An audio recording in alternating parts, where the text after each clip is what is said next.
Hello friends, welcome to Exampur. तो दोस्तों, मैं कुलजीत आज फिर आपकी एक नई क्लास शुरू होने जा रही है, उसमें आपका स्वागत करता हूं।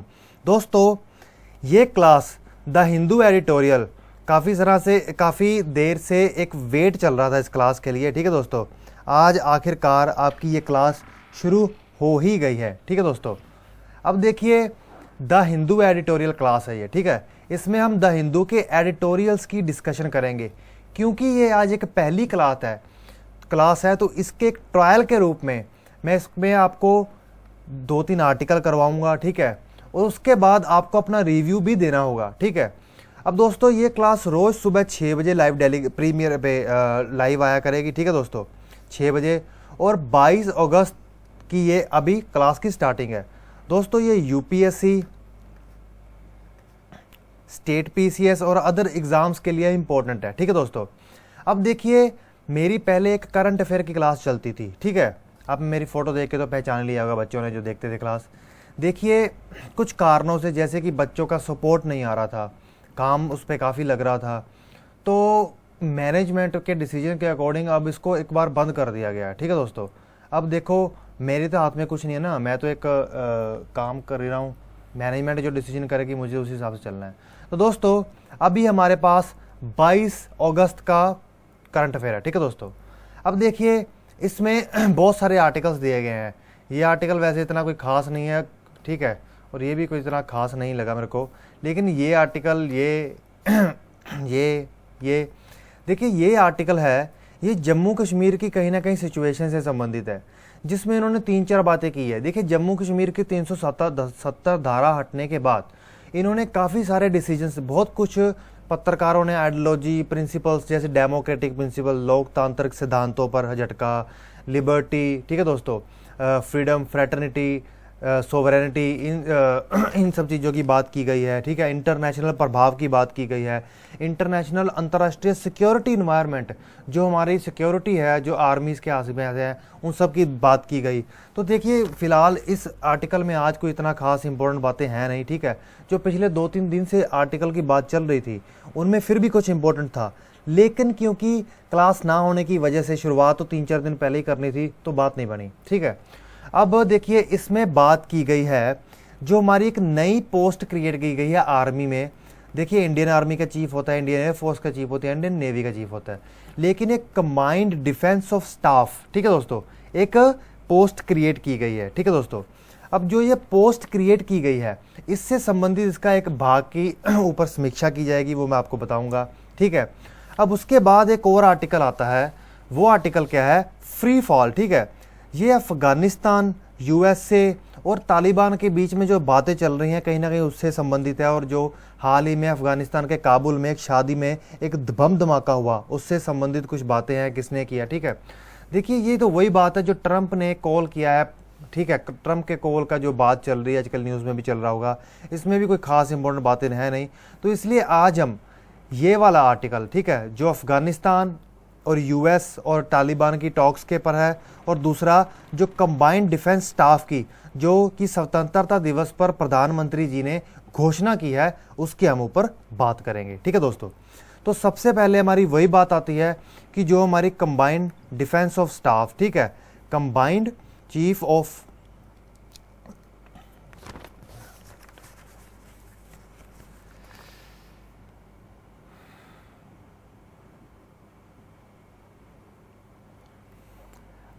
अब देखिए, जो आपके सामने बात की जा रही है, सीडीएस, ठीक है, चीफ ऑफ डिफेंस स्टाफ। ठीक है दोस्तों, इसकी जरा बात को समझने की कोशिश कीजिए, चीफ ऑफ डिफेंस स्टाफ। ठीक है, देखिए, जो इसमें क्या है कि जो इंडियन आर्मी है, इंडियन एयरफोर्स है और इंडियन नेवी है, इन तीनों के जो अध्यक्ष होते हैं, इन तीनों को मिलाकर एक स्टाफ बनाया जाएगा, जिसमें एक व्यक्ति इसकी अध्यक्षता करेगा। ठीक है दोस्तों, अब वो ही उनका सीनियर माना जाएगा, तो इसीलिए जो इसको एक डिफेंस स्टाफ बोल दिया गया है। ठीक है दोस्तों, और इसके जो चीफ बनाए जाएंगे, ये नई पोस्ट क्रिएट की गई है।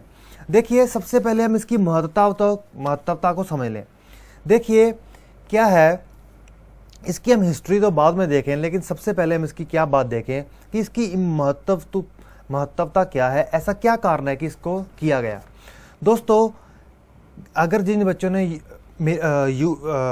हिस्ट्री पढ़ी है अंतर्राष्ट्रीय, देखिए आपको पता होगा कि वियतनाम, ठीक है, वियतनाम और यूएस के बीच में जंग हुई थी, लेकिन यूएस के पास इतने हथियार, इतनी टेक्नोलॉजी, इतनी ताकतवर आर्मी, इतना ताकतवर देश, उस वक्त तो सिर्फ एक पक्षीय दुनिया थी, यूएस ही सबसे आगे था, लेकिन फिर भी वियतनाम ने हरा दिया था। ऐसा क्या कारण था? देखिए उसका कारण ये था कि उसकी आर्मी, उसकी एयरफोर्स, उसकी नेवी में काफ़ी ज़्यादा क्या थी, कम्युनिकेशन, कोऑर्डिनेशन थी, एक दूसरे के साथ काम करने की बहुत ज़्यादा सिस्टम था, ठीक है, कोई भी चीज़ की प्रतिक्रिया बहुत जल्दी थी। तो इसीलिए वहाँ पे भी ऐसा ही एक स्टाफ क्रिएट किया गया था जिसका एक चीफ था, ठीक है। तो इसीलिए वियतनाम कहीं ना कहीं जीता था। बहुत से कारण थे, लेकिन इसमें ये एक बहुत बड़ा कारण था। इसी चीज़ को ध्यान में रखते हुए अब ये स्टेप्स लिए गए हैं, ठीक है दोस्तों। अब देखिए जो ये चीफ ऑफ डिफेंस स्टाफ की पोस्ट क्रिएट की जा रही है, इसकी भारत के में संदर्भ में क्या हिस्ट्री आती है। देखिए ये पोस्ट पहले लॉर्ड लुइस माउंटबेटन ने भी क्रिएट करने की कोशिश की थी। देखिए लॉर्ड लुइस माउंटबेटन के बारे में आपने सुना ही होगा, ठीक है दोस्तों। अब देखिए ये आर्किटेक्ट थे हमारे इंडिया की हायर डिफेंस ऑर्गेनाइजेशन के, ठीक है, जो संगठित करने में इनका बहुत बड़ा रोल था, ठीक है दोस्तों। अब ये तो पहला हुआ। उसके बाद क्या हुआ था, उसके बाद हमारी कारगिल की जंग हुई थी। आपको सबको पता है हमारे कितने जवान शहीद हुए थे, ठीक है। कारगिल की जंग हुई। कारगिल की जंग होने के बाद ऐसी बहुत सी चीजें हुई। क्या हुआ कि पहले सप्ताह में कारगिल में उनको पता चल गया कि जो कारगिल है, कारगिल में जो लोग हमारे सिपाही मरे हैं, या फिर कारगिल में इतनी ज़्यादा कहीं ना कहीं हम उतना एफिशिएंट नहीं रह पाए। ऐसा क्या कारण था? उन्होंने पाया कि जब पहले 2 हफ्तों में हमें ये पता चल गया था कि घुसपैठ हो रही है, लेकिन फिर भी हम उस पर रिप्लाई नहीं कर सकते। उसका सबसे पहला कारण था कि जो हमारे इंडियन आर्मी के चीफ थे वो फॉरेन टूर पर गए हुए थे, ठीक है। और दूसरा ये था कि इंडियन आर्मी, इंडियन एयरफोर्स और इंडियन नेवी में कहीं ना कहीं क्या थी कि उनके ऊपर कोऑर्डिनेशन नहीं था, कम्युनिकेशन नहीं था, अच्छे से बात वार्तालाप नहीं थी। और इंडियन आर्मी और इंडियन फोर्स तो इसी बात पे कई देर झगड़ते रहे, पहला रिप्लाई करने में लेट रहे, क्योंकि वो ये तय करने में उलझे रहे कि हेलीकॉप्टर को भेजा जाए कि एयरक्राफ्ट, फाइटर एयरक्राफ्ट को भेजा जाए, ठीक है, और कौन किस तरह से शेलिंग करेगा। और कहीं ना कहीं से जो ग्राउंड रिपोर्ट थी, ग्राउंड इंटेलिजेंस थी, वो भी सही तरीके से पहुंच नहीं पा रही थी। तो इन सब प्रॉब्लम्स के कारण कारगिल में हमें बहुत नुकसान हुआ। तो उसके बाद एक कारगिल रिव्यू कमेटी बिठाई गई, ठीक है दोस्तों। क्या बिठाई गई? Kargil review committee. और कारगिल रिव्यू कमेटी की अध्यक्षता के सुब्रमण्यम ने की थी, ठीक है दोस्तों, के सुब्रमण्यम ने की थी। अब देखिए इस अध्यक्षता के अंतर्गत उन्होंने कुछ स्टेप्स दिए। सबसे पहले तो उन्होंने कहा कि एक चीफ ऑफ डिफेंस स्टाफ की पोस्ट क्रिएट होनी चाहिए। देखिए एक ही चीफ हो तीनों स्टाफ का, तीनों आर्मी के अध्यक्षों का, ताकि दोनों में जो स्टेप है वो एक बार से लिया जा सके। जो गवर्नमेंट है, जो सरकार है, कभी वो आर्मी से बात करे, कभी वो एयरफोर्स से बात करे, कभी वो नेवी से बात करे, ऐसा तो नहीं ना हुआ। एक ही व्यक्ति से बात की जाए और सारा कम्युनिकेशन एक जगह पे हो जाए, और एक व्यक्ति सीधा प्राइम मिनिस्टर, प्रधानमंत्री और हमारे जो रक्षा मंत्री है उनसे वार्तालाप करे, उन्हें सलाह दे, ठीक है दोस्तों। तो इसी के तहत देखिए इसको लाया गया अपना पार्लियामेंट में। बहुत ज़्यादा क्रिटिसिज्म हुआ, बहुत आलोचना हुई। क्यों हुआ? कि क्योंकि जब ये कमेटी की रिपोर्ट थी, जब उन्होंने वो सबमिट कराई और इन्होंने जब सरकार को दी, तो अटल बिहारी वाजपेयी की सरकार थी, तो उन्होंने जब पार्लियामेंट में रखा तो आलोचना हुई कि आप इसी वक्त ही कर रहे हैं क्योंकि अब इलेक्शन आने वाले हैं। बहुत सारे क्रिटिसिज्म के कारण ये पीछे हो गया। उसके बाद दोस्तों ग्रुप ऑफ मिनिस्टर्स की एक रिपोर्ट आई, 2001 में इसका गठन किया गया था, ठीक है दोस्तों। अब ग्रुप ऑफ मिनिस्टर्स में बहुत से लोग थे, ठीक है। अब ग्रुप ऑफ मिनिस्टर्स ने भी दोबारा यही बात की कि चीफ ऑफ डिफेंस स्टाफ की पोस्ट क्रिएट की जाए, ठीक है दोस्तों। तो ठीक है, बहुत सा लंबा वक्त चलता रहा, लेकिन आखिरकार मोदी जी को यह काम करने का क्रेडिट मिला। उन्होंने स्वतंत्रता दिवस पर यह लाल किले से घोषणा कर दी। लेकिन सबसे बड़ा यहाँ पे क्वेश्चन आता है, प्रश्न आता है इम्प्लीमेंटेशन का। घोषणा तो कर दी, अब उसको इम्प्लीमेंट भी करना है, उसको लागू भी करना है, ठीक है दोस्तों।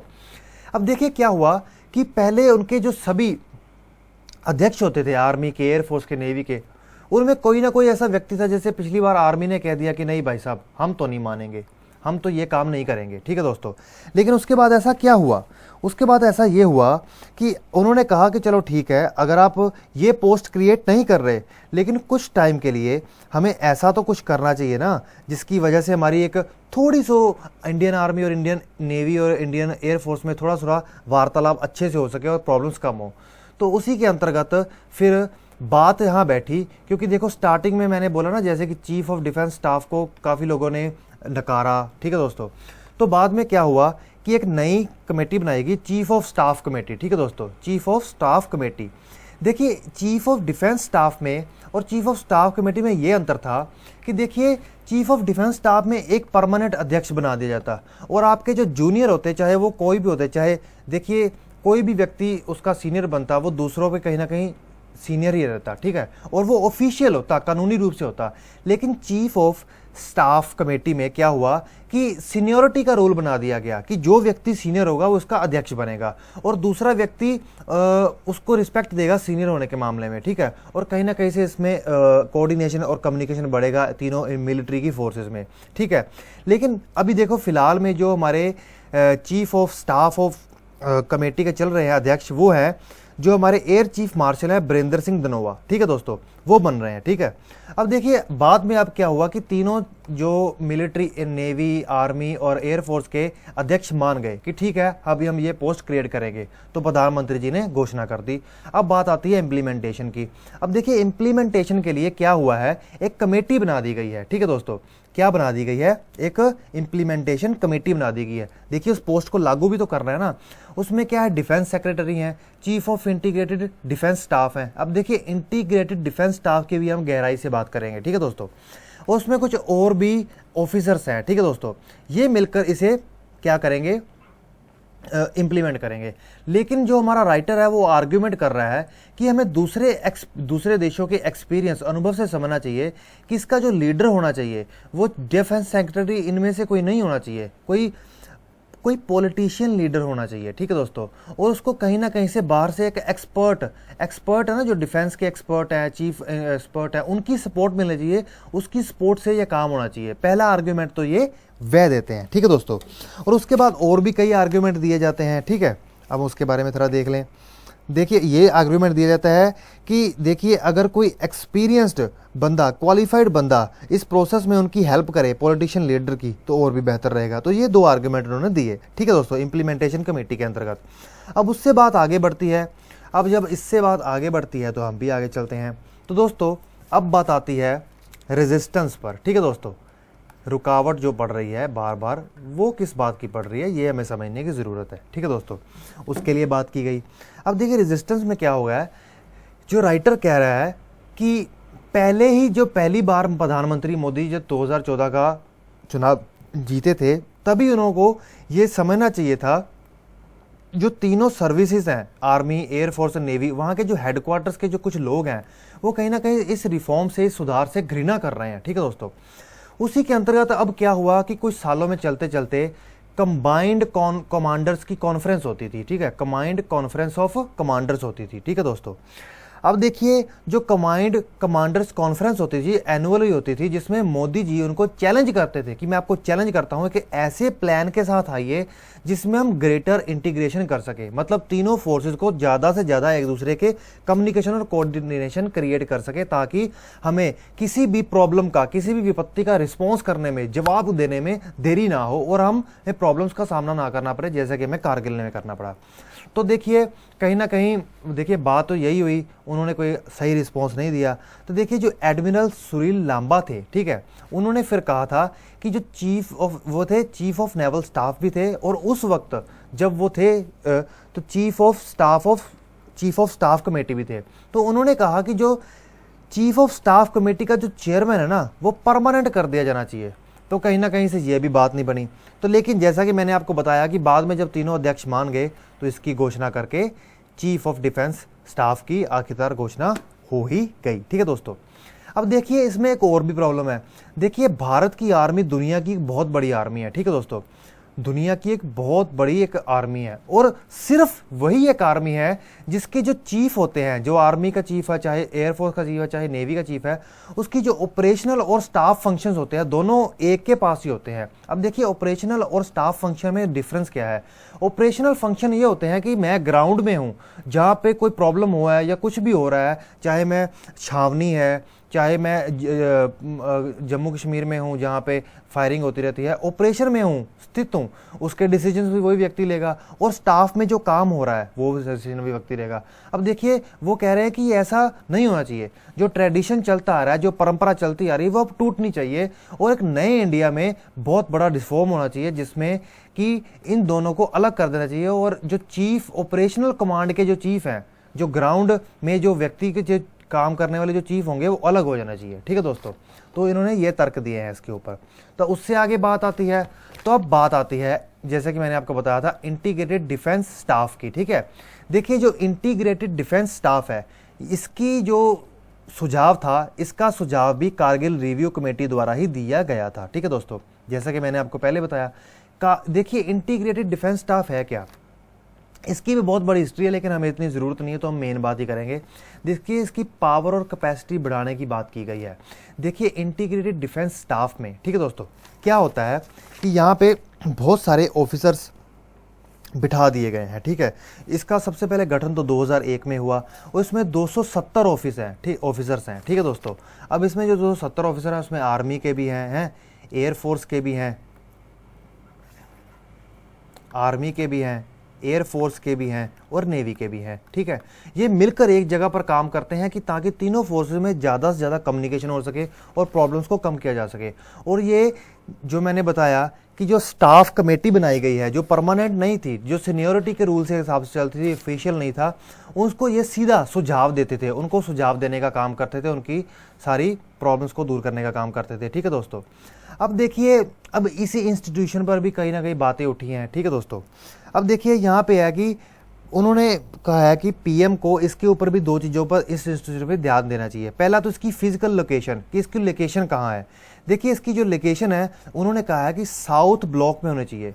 अब देखिए साउथ ब्लॉक सीधा का सीधा जो कमांड सेंटर है, जो राष्ट्रपति भवन, प्रेसिडेंट सेंटर, इन सब का जो ब्यूरोक्रेसी का मेन जो हमारे हेड होते हैं, प्रधानमंत्री, इन सब के जो होना चाहिए। ठीक है दोस्तों, और दूसरा उन्होंने ये कहा है कि जो चीफ ऑफ डिफेंस स्टाफ अभी नई पोस्ट क्रिएट की जाएगी, इसका जो ऑफिस होना चाहिए जो बिल्कुल डिफेंस मिनिस्टर के अगले ऑफिस के साथ ही होना चाहिए, ताकि उनको जल्दी से जल्दी हर चीज़ का रिस्पॉन्स किया जा सके। ठीक है दोस्तों, अब देखिए उड़ी मूवी आई है, तो आपने देखा ही होगा किस तरह से उस वो मूवी में उन्होंने दिखाया है कि एक ऑफिस में सभी तीनों के फोर्सेस के अलग काम कर रहे हैं। ठीक है दोस्तों, तो यही कुछ इस तरह का ही सीन है। ठीक है, तो अब उससे आगे बात आती है, अब वो बात करते हैं चीफ ऑफ डिफेंस स्टाफ पर ही दोबारा आ जाते हैं। अब उसमें वो सिलेक्शन प्रोसेस की बात करते हैं। वो कहते हैं कि सीनियरिटी का रूल नहीं होना चाहिए कि जो व्यक्ति सीनियर है वो चीफ होगा। वो कह रहे हैं कि डीप सिलेक्शन प्रोसेस होना चाहिए। ठीक है दोस्तों, वो कह रहे हैं कि डीप सिलेक्शन प्रोसेस होना चाहिए। जो फ्लैग ऑफिसर्स हैं, जो बड़े ऑफिसर्स हैं, अच्छे ऑफिसर्स हैं, उनमें से कोई चुना जाना चाहिए।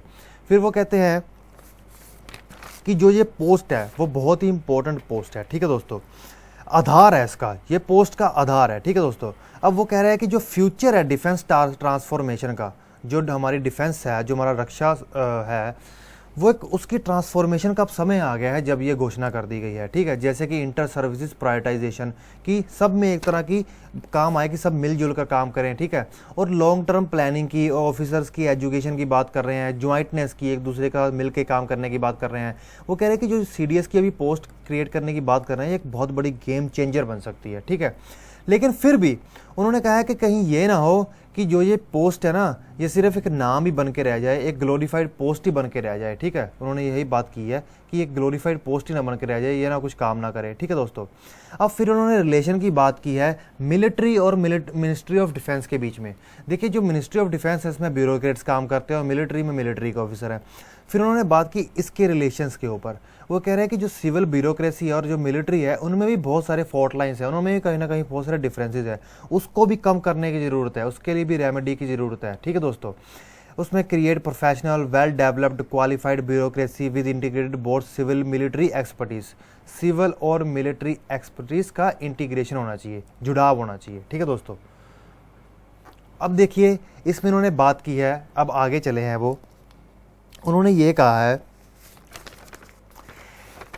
कि जो हमारे पीएम है और जो हमारे इस वक्त राजनाथ रक्षा मंत्री हैं, इन लोगों के पास अब ये मौका है कि ये कुछ करके दिखा सकते हैं। देखिए अर्जुन सिंह, अब ये नाम आया है।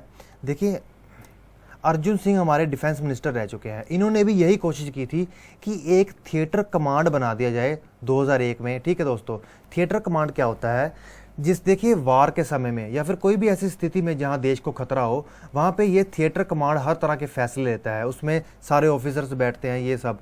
तो इसको बनाने की कोशिश की, लेकिन उसको था कि तब के लीडर्स, पॉलिटिकल लीडर्स उसका सपोर्ट करेंगे इस ट्रांसफॉर्मेशन को। ठीक है, लेकिन फिर भी जब ये चेंज आया तो वहाँ की जो इंडियन स्ट्रेटेजिक कम्युनिटी थी, ठीक है, उन्होंने कंप्लेंट की कि जो आपने रिफॉर्म्स किया, जो सुधार किया, वो कहीं ना कहीं फेल हुआ है अपना मकसद को डिलीवर करने में। ठीक है दोस्तों, अब देखिए, अब उन्होंने फिर दोबारा गाम कर यही बात की है कि जो अब CDS आ रहा है ये एक तरह का रेवोल्यूशन की बात है। ठीक है दोस्तों, अब ये एक तरह का डिफेंस में रेवोल्यूशन ला सकता है, और यहीं पर उन्होंने अपनी एक बात की है कि इस मौके को हमें छोड़ना नहीं चाहिए। ठीक है, तो इसी के साथ हमारा ये टॉपिक ख़त्म होता है। अब हम चलते हैं हमारे नेक्स्ट टॉपिक पर। वो क्या है, जैसा कि मैंने बताया कि US के जो ट्रूप्स हैं, US की जो आर्मी है, वो अफ़गानिस्तान से अपनी निकालने की बात कर रही है। उसके लिए अब वो तालिबान के साथ वार्तालाप में है, टॉक्स में है, पीस टॉक्स में है। लेकिन उसी बीच अभी एक इंसिडेंट हो गया है। ठीक है दोस्तों, अभी तालिबान भी है, वहाँ की गवर्नमेंट भी है और US भी है। ठीक है, इसी बीच में एक इंसिडेंट हुआ है, एक सुसाइड अटैक हुआ है शिया लोगों पर। ठीक है, जो शिया मुसलमान होते हैं उन पर सुसाइड अटैक हुआ है एक सुन्नी की तरफ से। उसके लिए उसने अपनी वीडियो डालकर ये जिम्मेवारी ली है। ठीक है दोस्तों, जो जैसा कि इस आर्टिकल में बताया गया है राइटर द्वारा। ठीक है, अब वो कहते हैं कि देखिए ये जो ब्लास्ट किया गया है इसकी जिम्मेवारी इस्लामिक स्टेट ने ली है। अब देखिए वो कह रहे हैं कि एक नया प्लेयर इस गेम में आ रहा है। ठीक है, जिस वक्त पर US और तालिबान के बीच में पीस टॉक्स चल रही हैं, एग्रीमेंट चल रहे हैं, और जो 18 साल लंबा जंग चल रही थी इनकी, वो ख़त्म होने को आई है। ठीक है, अब उसके बाद ये बात करते हैं कि अब ये 3 तरह का कॉन्फ्लिक्ट हो गया है, 3 तरह की लड़ाई हो गई है, जिसमें एक तो गवर्नमेंट भी है अफगानिस्तान की, तालिबान भी है, और तीसरा ग्लोबल टेररिस्ट ग्रुप आ गया, जैसे कि ISIS की बात की है इन्होंने यहाँ पे। ठीक है दोस्तों, अब उसके बाद वे व्यक्ति ये बात करते हैं कि देखिए जो कि गवर्नमेंट है काबुल की, जो अफगानिस्तान की, उसको तो US का सपोर्ट है। ठीक है, अभी तक तो सपोर्ट है। ठीक है, और इंटरनेशनल कम्युनिटी भी कहीं ना कहीं उनके साथ खड़ी है। लेकिन फिर भी गवर्नमेंट कहीं ना कहीं फेल हुई है वहाँ के लोगों की सिक्योरिटी को इंश्योर करने में, सिक्योरिटी ऑफ पीपल की इंश्योर करने में सेफ्टी फेल हुई है। ठीक है दोस्तों, अब देखिए जो तालिबान है उसका पूरा का पूरा पहाड़ी इलाकों पे कंट्रोल है, और वो शहरों की तरफ अपना कंट्रोल बढ़ाना चाहता है। अफगानिस्तान के एक बहुत बड़े इलाके में उसका कंट्रोल है, जहाँ पे वो इस्लामिक लॉ को लागू करता है। ठीक है, अपनी तरफ से। अब देखिए इसी के बाद जब ये अटैक हुआ है, जो ये बात की है कि ISIS द्वारा अटैक किया है, उन्होंने वीडियो डाली है। ठीक है, उन्होंने ये एक पाकिस्तानी बॉम्बर था, उन्होंने इसमें ये भी बताया है, और ये पॉलीथेटिक रिजेक्शनिस्ट को कर रहा है, और शिया मुस्लिम के ऊपर इन्होंने अटैक किया है। देखिए जो IS है, जैसा कि राइटर ने लिखा है कि ISIS का जो सेंटर ऑफ अटैक होता है वो या तो शिया हुआ है या फिर सिविलियन है। और भी तो अटैक करते हैं, लेकिन इनके ऊपर भी वो अटैक करते हैं, कहीं ना कहीं ये सेंटर रहता है। तो उन्होंने कहा है कि जो वहाँ की स्थिति है वो उलझ चुकी है, बहुत कॉम्प्लेक्स हो चुकी है। ठीक है, क्या हो चुकी है, कॉम्प्लेक्स हो चुकी है, म्यूचुअली डिस्ट्रक्टिव हो चुकी है। अब कॉन्फ्लिक्ट एक बहुत बड़ा चैलेंज बन के आ रहा है वहाँ की अफगानिस्तान के ऑर्डर और स्टेबिलिटी के बीच में। ठीक है दोस्तों, अब उसी में वो कह रहे हैं कि US वहाँ से निकलने के लिए तैयारी कर रहा है। ठीक है दोस्तों, लेकिन अब देखिए जो तालिबान, और उन्होंने ये बताया कि तालिबान और US है जो उनकी पीस टॉक्स चल रही है, उसके ऊपर US ये कह रहा है कि तालिबान है ना अलाउ नहीं करेगा कि अफगानिस्तान की धरती से कोई दूसरे देश में आतंकी हमला किया जाए, चाहे ISIS चाहे अलकायदा द्वारा। ये पीस टॉक्स चल रही है। और दूसरी तरफ US ने यह भी कहा है कि जो अफगानिस्तान की गवर्नमेंट है और तालिबान है, वो अपने बीच के जो मसले हैं ना, डिफरेंसेस हैं उनके, वो खुद सॉल्व करें। ठीक है, वो उनके ऊपर ही छोड़ देते हैं हम। और साथ में काबुल की गवर्नमेंट, और जब ये सब सेटल कर लेंगे आपस में तो उनको मदद मिलेगी रिसोर्सेज को चैनलाइज करने में, टेररिस्ट ग्रुपों से लड़ने में। ठीक है, अब देखिए उनको ये भी क्लियर नहीं है। वो कहते हैं अगर ये हुआ, राइटर कह रहा है कि अगर ऐसा हुआ कि तालिबान अफगानिस्तान वहाँ के जाने के बाद अफगानिस्तान के में US के ट्रूप्स को अफगानिस्तान से बाहर जाने के बाद ऐसा हो कि कहीं वो पूरा का पूरा जो अपना इस्लामिक लॉ 1996 में कुछ इलाकों में लागू करके बैठा है, कह दे कि पूरे इलाके में लागू होगा। ठीक है, अमेरिकन के आउट होते ही, और ये ना हो कि कहीं अमेरिकन के आउट होते ही वहाँ पे एक सिविल वॉर छिड़ जाए और बहुत से ग्रुप आपस में लड़ने लग जाएं, जैसे कि सोवियत यूनियन के 1989 में बाहर जाने के बाद हुआ था। ठीक है दोस्तों, अब देखिए उसी बीच राइटर ये कह रहा है कि ISIS का जो ये अटैक हुआ है वो यूएस की जो एयरफोर्स है उसकी बहुत ज़्यादा निगरानी रखने के बाद भी, बहुत ज़्यादा उसके अफ़गानिस्तान के पूर्वी भाग में निगरानी करने के बाद भी उन्होंने ये अटैक करके कहीं ना कहीं ये बता दिया कि हम में क्षमता है कि हम आपकी निगरानी के साथ भी सर्वाइव भी कर सकते हैं और किसी तरह का अटैक भी कर सकते हैं।